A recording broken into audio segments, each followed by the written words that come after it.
समय की शुरुआत से ही टिमटिमाते रात के आकाश ने इंसानों को मोहित किया है। सबसे पहले स्टारगेजर्स से लेकर सोफिस्टिकेटेड टेलीस्कोप्स तक अंतरिक्ष के रहस्यों को जानने की हमारी खोज लगातार जारी है।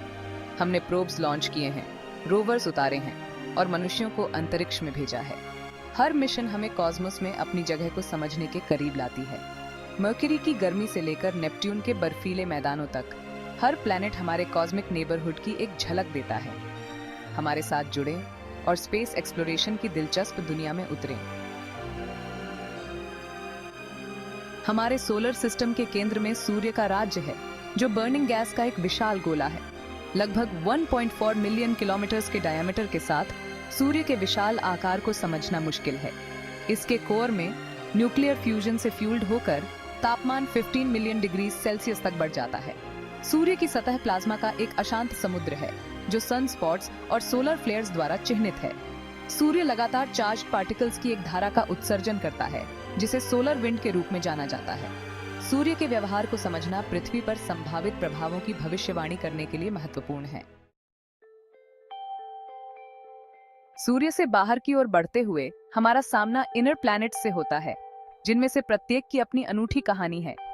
ये ग्रह हमारे सौर मंडल के सबसे निकटतम पड़ोसी हैं और उनके अध्ययन से हमें ब्रह्मांड के बारे में गहरी समझ मिलती है। सबसे पहले मर्क्यूरी है, जो सबसे छोटा और सबसे तेज ग्रह है, जो एक्सट्रीम टेम्परेचर्स का अनुभव करता है। यहाँ का तापमान दिन में अत्यधिक गर्म और रात में अत्यधिक ठंडा हो सकता है, जिससे यह ग्रह एक अत्यंत कठोर वातावरण प्रस्तुत करता है। इसके बाद हमारा सामना वीनस से होता है, जो एक घने जहरीले एटमॉस्फेयर में घिरा हुआ है और जहां रनअवे ग्रीन हाउस इफेक्ट है। इस प्रभाव के कारण वीनस की सतह पर तापमान इतना बढ़ जाता है कि वहां जीवन की संभावना लगभग असंभव हो जाती है। वीनस अपनी धुरी पर अधिकांश ग्रहों के विपरीत दिशा में घूमता है, एक ऐसी घटना जिसे रेट्रोग्रेड रोटेशन के रूप में जाना जाता है। यह अनोखी घूर्णन दिशा वैज्ञानिकों के लिए एक रहस्य बनी हुई है और इसके पीछे के कारणों का अध्ययन जारी है। अपने इनहॉस्पिटेबल एनवायरनमेंट के बावजूद वीनस हैबिटेबिलिटी के लिए आवश्यक नाजुक संतुलन की याद दिलाता है। यह ग्रह हमें यह समझने में मदद करता है कि कैसे ग्रहों के वातावरण और जलवायु में परिवर्तन हो सकते हैं। ये इनर प्लैनेट्स प्लैनेटरी एवोल्यूशन और क्लाइमेट डायनामिक्स में बहुमूल्य अंतर्दृष्टि प्रदान करते हैं। इनके अध्ययन से हमें यह जानने में मदद मिलती है कि हमारे सौर मंडल के ग्रह कैसे विकसित हुए और उनके वातावरण में क्या परिवर्तन हुए। और आगे बढ़ते हुए हम लाल ग्रह मार्स तक पहुंचते हैं, जो हमारे सौर मंडल का चौथा ग्रह है और पृथ्वी का एक महत्वपूर्ण पड़ोसी है। यह एक सेलेस्टियल नेबर है जिसने मानव कल्पना को मोहित किया है और सदियों से वैज्ञानिकों को आकर्षित किया है। मार्स एक ठंडी रेगिस्तान जैसी दुनिया है जिसमें एक पतला एटमॉस्फेयर है, जो इसे एक हार्श और इनहॉस्पिटेबल जगह बनाता है।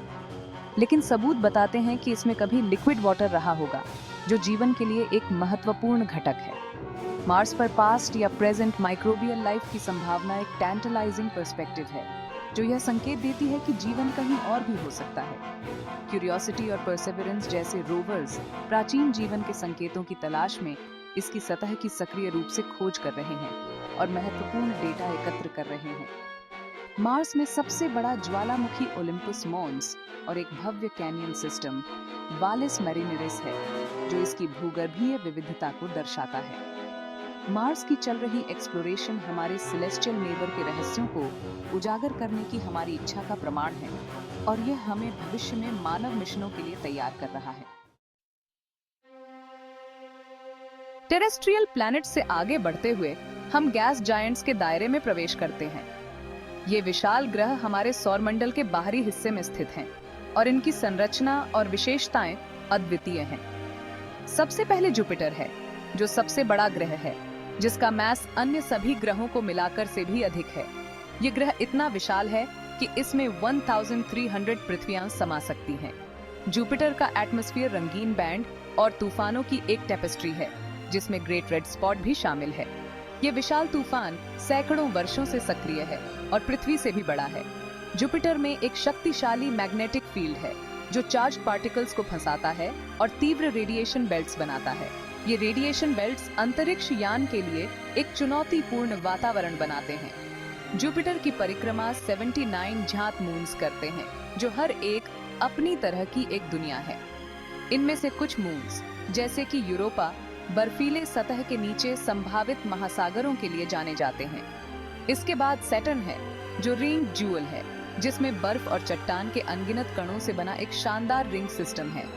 ये रिंग्स इतनी विस्तृत और सुंदर हैं कि वे दूरबीन से भी देखे जा सकते हैं।